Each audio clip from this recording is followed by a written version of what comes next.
ขันนิรภัยให้ใช้งานได้จริงเพื่อความปลอดภัยของผู้โดยสารโดยเฉพาะรถบัสที่เดินทางในเส้นทางสายยาวขึ้นเขาให้คัดเลือกพนักงานขับรถที่มีความชำนาญเส้นทางเท่านั้น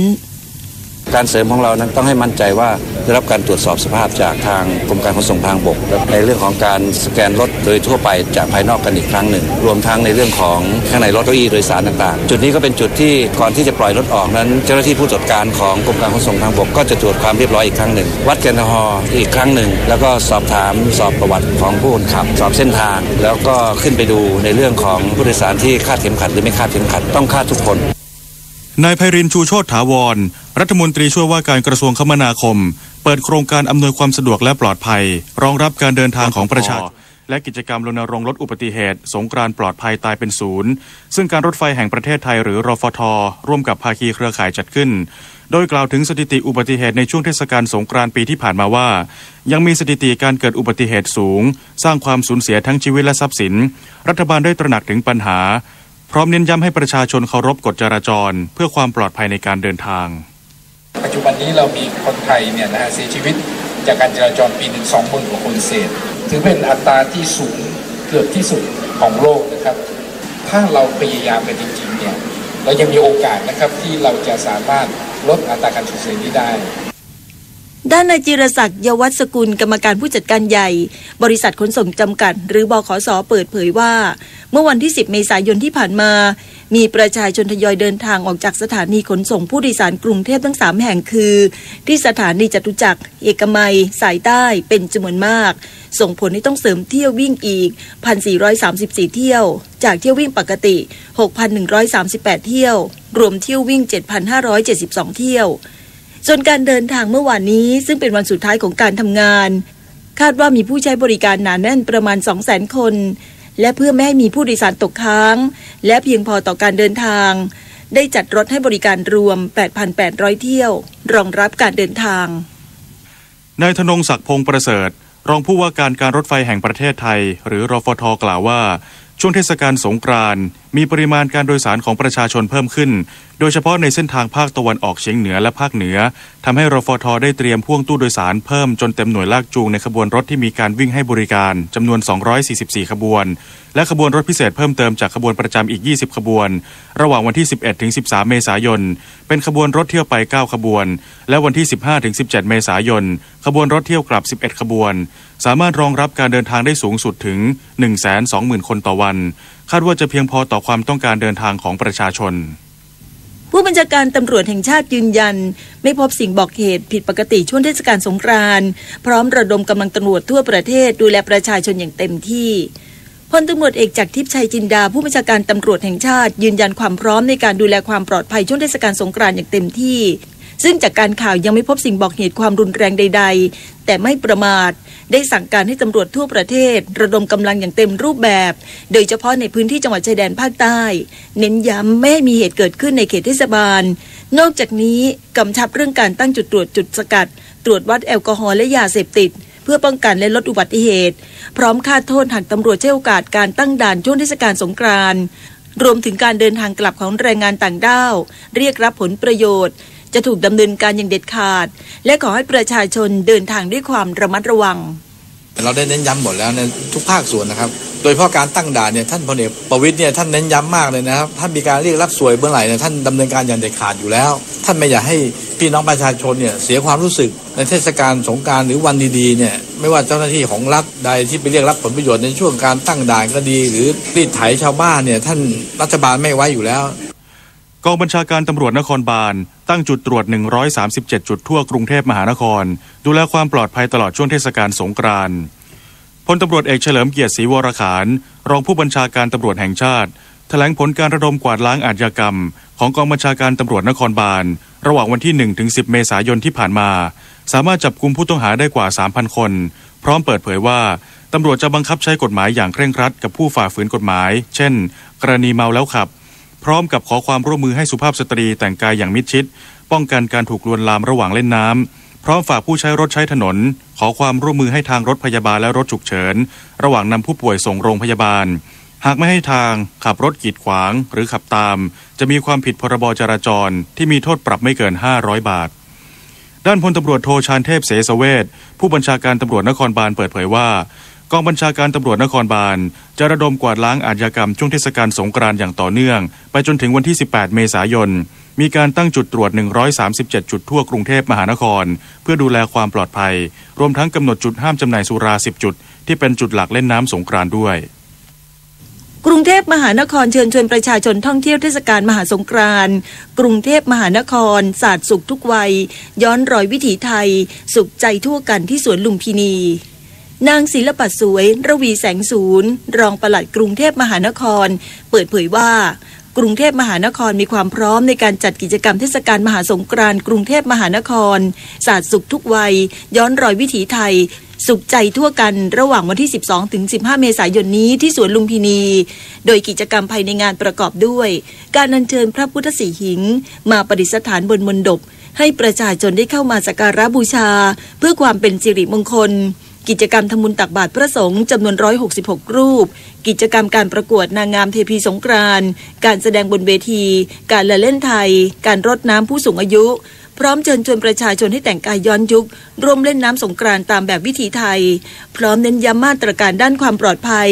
โดยตั้งกองอำนวยการร่วมเพื่อดูแลความปลอดภัยติดตั้งกล้องวงจรปิดเพิ่มเติมในพื้นที่จัดงานและประสานงานกับกองบัญชาการตำรวจนครบาลเพิ่มกำลังตำรวจเจ้าหน้าที่เทศกิจเพื่อสร้างความมั่นใจด้านความปลอดภัยให้กับประชาชนในงานของมหาสงกรานต์ของกรุงเทพมหานครเนี่ยก็จะมีกิจกรรมอยู่หลายส่วนด้วยกันนะคะอย่างแรกก็คือด้านศาสนานะคะเราก็จะมีพิธีอัญเชิญพระพุทธสีหิงนะจากพระที่นั่งพุทธไทยสวรรค์มาอัญเชิญมาประดิษฐานที่มณฑปที่บริเวณที่ด้านหน้าสวนลุมพินีก็จะสามารถให้ประชาชนได้สักการะได้นะคะในหลายจุดด้วยกันวันที่13จะมี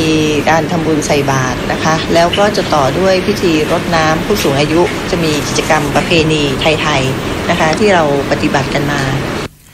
กระทรวงการท่องเที่ยวและกีฬาแนะนำนักท่องเที่ยวไปเที่ยวเมืองรองที่จะได้ประโยชน์จากมาตรการภาษีช่วงเทศกาลสงกรานต์นายพงษ์พานุเสวตรุณปลัดกระทรวงการท่องเที่ยวและกีฬาเปิดเผยถึงมาตรการภาษีเพื่อสนับสนุนการท่องเที่ยวในจังหวัดท่องเที่ยวรองซึ่งได้มีการออกเป็นกฎกระทรวงและประกาศในราชกิจจานุเบกษาเมื่อวานนี้โดยมีผลบังคับใช้ตั้งแต่วันที่1มกราคมถึง31ธันวาคม2561ว่ามาตรการดังกล่าวเพื่อเป็นการกระตุ้นเศรษฐกิจและการท่องเที่ยวภายในประเทศพื้นที่เมืองรองทั้ง55จังหวัดโดยนักท่องเที่ยวสามารถนำค่าใช้จ่ายที่เกิดขึ้นจากการท่องเที่ยวมาใช้แสดงเพื่อลดหย่อนภาษีได้ตามความเป็นจริงสูงสุดไม่เกิน 15,000 บาท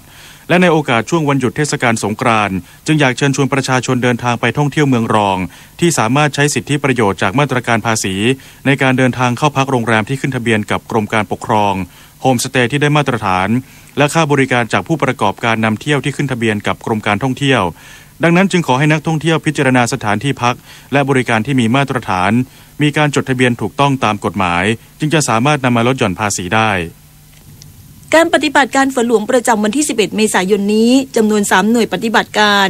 โดยหน่วยปฏิบัติการฝนหลวงจังหวัดจันทบุรีมีเป้าหมายเพิ่มปริมาณน้ำเก็บกักบริเวณพื้นที่ลุ่มรับน้ำอ่างเก็บน้ำคลองสียัดและเพิ่มปริมาณน้ำในพื้นที่การเกษตรจังหวัดฉะเชิงเทราทำให้มีฝนตกเล็กน้อยถึงปานกลางบริเวณอำเภอท่าตะเกียบจังหวัดฉะเชิงเทราและพื้นที่ลุ่มรับน้ำอ่างเก็บน้ำคลองสียัดหน่วยปฏิบัติการฝนหลวงหัวหินจังหวัดประจวบคีรีขันธ์มีเป้าหมายเพิ่มปริมาณน้ำเก็บกักบริเวณพื้นที่ลุ่มรับน้ำเขื่อนปราณบุรีทำให้มีฝนตกเล็กน้อยบริเวณพื้นที่ลุ่มรับน้ำเขื่อนปราณบุรีหน่วยปฏิบัติการฝนหลวงจังหวัดสงขลามีเป้าหมายเพื่อเพิ่มความชุ่มชื้นและเพิ่มปริมาณน้ำเก็บกักบริเวณพื้นที่ป่าพรุโตแดงจังหวัดนราธิวาสทำให้มีฝนตกเล็กน้อยบริเวณอำเภอสุไหงป่าดีอำเภอเจาะไอร้องและพื้นที่ป่าพรุโตแดงวันนี้สถานีวิทยุกระจายเสียงแห่งประเทศไทยเป็นแม่ข่ายให้สถานีวิทยุกระจายเสียงแห่งประเทศไทยในส่วนภูมิภาคของกรมประชาสัมพันธ์ถ่ายทอดเสียงการแถลงข้อมูลการดำเนินงานลดอุบัติเหตุทางถนนช่วงเทศกาลสงกรานต์2561ประจำวันณห้องประชุม1อาคาร3ชั้น5กรมป้องกันและบรรเทาสาธารณภัยในเวลา 10:30 น.ถึง 12:00 น.ทางความถี่819กิโลเฮิรตซ์ในระบบ AMต่อจากนี้ไปขอเชิญรับฟังไขคู่ฟ้าครับรัฐบาลเพิ่มความเข้มงวดในการตรวจตรารถโดยสารสาธารณะและดูแลความปลอดภัยบนท้องถนนในช่วงเทศกาลสงกรานต์ โดยกำหนดให้รถที่จะรับส่งผู้โดยสารต้องไปตรวจสภาพและทดสอบการขับขี่จากกรมการขนส่งทางบกก่อนนอกจากนี้รถโดยสารสาธารณะประเภทรับจ้างไม่ประจำทางหรือรถทัวร์2ชั้นให้ปรับลดความสูงลงจาก4 เมตร 30 เซนติเมตรเหลือ 4 เมตรพร้อมทั้งตรวจสอบสภาพตัวถังช่วงล่างของรถและผู้ขับขี่ให้อยู่ในสภาพพร้อมทำงานเพื่อเป็นเครื่องยืนยันถึงความปลอดภัยสำหรับพี่น้องประชาชนรัฐบาลขอเชิญชวนเข้าร่วมตรวจเช็คความพร้อมของรถก่อนเดินทางโดยไม่เสียค่าใช้จ่ายที่ศูนย์ซ่อมรถและปั๊มน้ำมันที่ติดป้ายตรวจรถฟรีขับขี่ปลอดภัยซึ่งมีอยู่กว่า 2,300 แห่งทั่วประเทศครับร่วมเดินหน้าประเทศไทยกับสำนักโฆษกสำนักเลขาธิการนายกรัฐมนตรีการดำรงชีวิตที่ดีจะต้องปรับปรุงตัวตลอดเวลาและการปรับปรุงตัวนี้จะต้องมีความเพียรและความอดทนเป็นที่ตั้งถ้าคนเราไม่หมั่นเพียรไม่มีความอดทนก็อาจจะท้อใจไปโดยง่ายเมื่อท้อใจไปแล้วไม่มีทางที่จะมีชีวิตเจริญรุ่งเรืองแน่ๆพระราชดำรัสพระบาทสมเด็จพระปรมินทรมหาภูมิพลอดุลยเดชบรมนาถบพิตร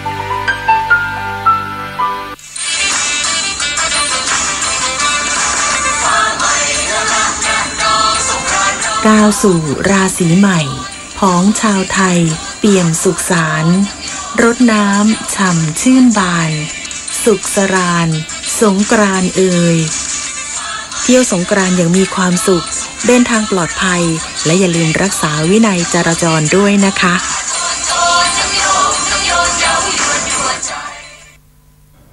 ขณะนี้เวลา 7:15 น.ต่อไปเสนอข่าวต่างประเทศประธานาธิบดีโดนัลด์ทรัมป์ของสหรัฐโทษว่ารัสเซียและซีเรียต้องรับผิดชอบต่อเหตุต้องสงสัยว่ามีการใช้อาวุธเคมีโจมตี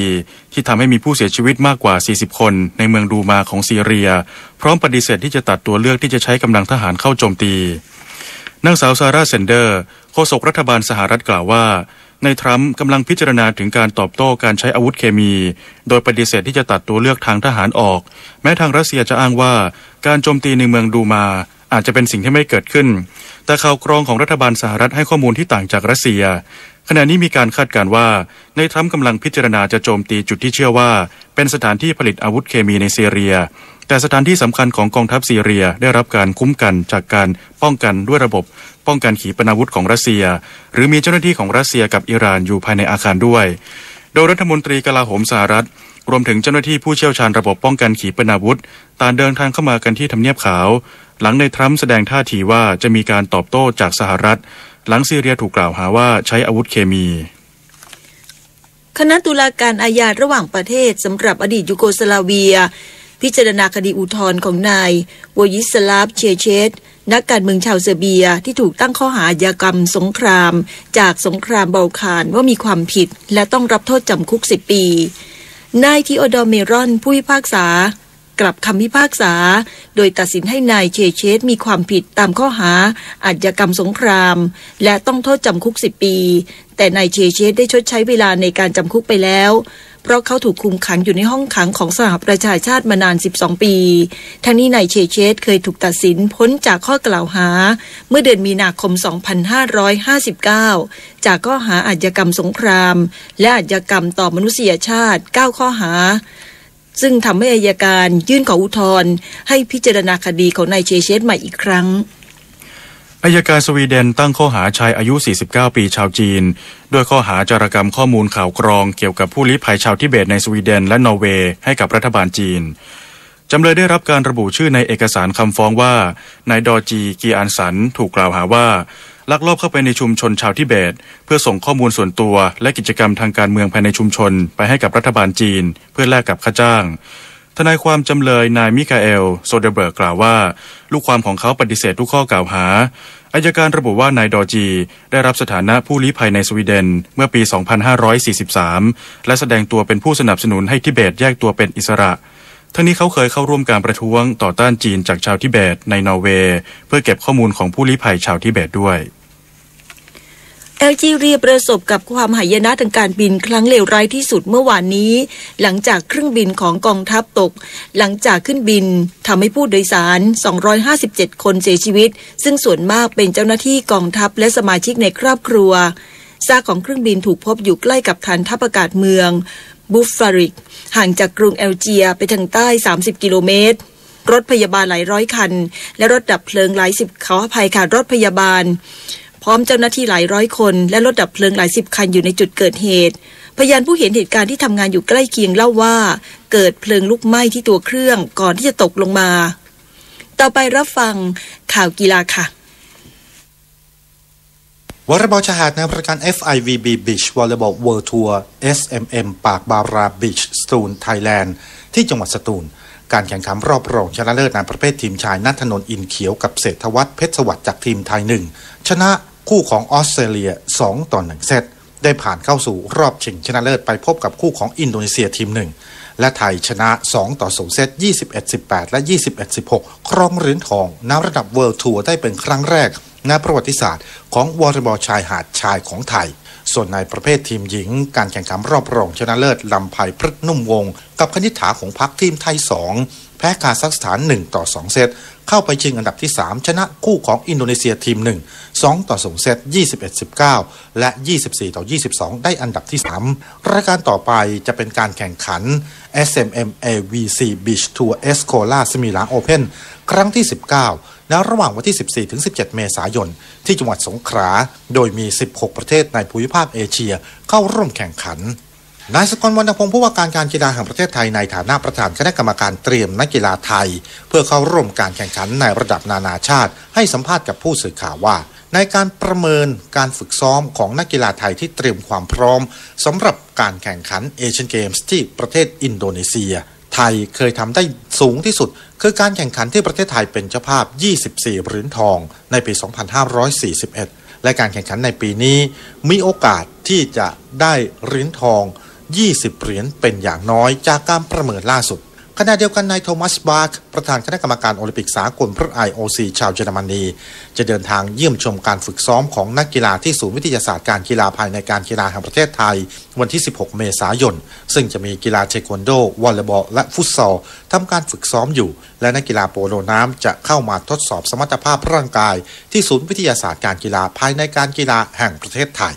นายทาตรีริ้วเจริญผู้ช่วยผู้ว่าการกิจการสังคมการไฟฟ้าฝ่ายผลิตแห่งประเทศไทยพร้อมด้วยพลอากาศเอกจิรศักดิ์ภูวนาถนุรักษ์อุปนายกสมาคมยกน้ำหนักสมัครเล่นแห่งประเทศไทยได้ร่วมกันแถลงข่าวการแข่งขันอีแกตยกน้ำหนักนานาชาติชิงชนะเลิศแห่งประเทศไทยประเภทประชาชนชิงถ้วยพระราชทานสมเด็จพระเจ้าอยู่หัวครั้งที่1และประเภทยุวชนชิงถ้วยพระราชทานสมเด็จพระเทพรัตนราชสุดาสยามบรมราชกุมารีครั้งที่12ในระหว่างวันที่ 1-10 พฤษภาคมที่โรงยิมเนเซียมเทศบาลเมืองทุ่งสงจังหวัดนครศรีธรรมราชสำหรับการแข่งขันในปีนี้ประเภทประชาชนมีสโมสรในประเทศไทยเข้าร่วมแข่งขัน25สโมสรและต่างประเทศ12สโมสรจาก6ประเทศขณะที่ในประเภทยุวชนมีสโมสรในประเทศส่งนักกีฬาเข้าร่วมการแข่งขัน32สโมสรและต่างประเทศ7สโมสรสมภพจันทร์ฝากสถานีวิทยุกระจายเสียงแห่งประเทศไทยรายงานครับต่อไปเป็นพยากรณ์อากาศค่ะกรมอุตุนิยมวิทยารายงานลักษณะอากาศทั่วไปพยากรณ์อากาศ24ชั่วโมงข้างหน้าประเทศไทยตอนบนมีอุณหภูมิสูงขึ้นและมีอากาศร้อนโดยทั่วไปโดยบริเวณภาคเหนือภาคกลางและภาคตะวันออกจะมีฝนฟ้าคะนองบางพื้นที่ในระยะนี้อันหนึ่งในช่วงวันที่ 15-18 เมษายนนี้ประเทศไทยตอนบนจะมีพายุฤดูร้อนเกิดขึ้นโดยมีลักษณะของพายุฝนฟ้าคะนองลมกระโชกแรงกับมีฟ้าผ่าและลูกเห็บตกบางพื้นที่โดยจะเริ่มมีผลกระทบบริเวณภาคตะวันออกเฉียงเหนือและภาคตะวันออกในวันที่ 15 เมษายนนี้ส่วนภาคเหนือภาคกลางรวมทั้งกรุงเทพมหานครและปริมณฑลจะได้รับผลกระทบในวันถัดไปจึงขอให้ประชาชนในบริเวณดังกล่าวระวังอันตรายจากพายุฤดูร้อนที่จะเกิดขึ้นโดยหลีกเลี่ยงการอยู่ในที่โล่งแจ้งใต้ต้นไม้ใหญ่และป้ายโฆษณาที่ไม่แข็งแรงรวมถึงระวังอันตรายจากฟ้าผ่าและระมัดระวังการสัญจรผ่านบริเวณที่มีพายุฝนฟ้าคะนองสำหรับเกษตรกรควรเตรียมการป้องกัน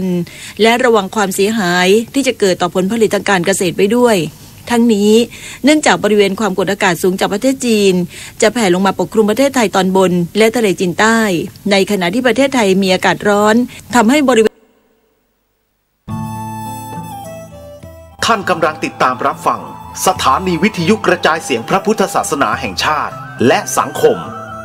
คลื่นเพื่อการศึกษาพระพุทธศาสนาและวัฒนธรรมระบบ FM 104.5 เมกะเฮิรตซ์ รายการต่อไปเป็นรายการธรรมะเพื่อประชาชนดำเนินรายการโดยพระครูธีระสุตพจน์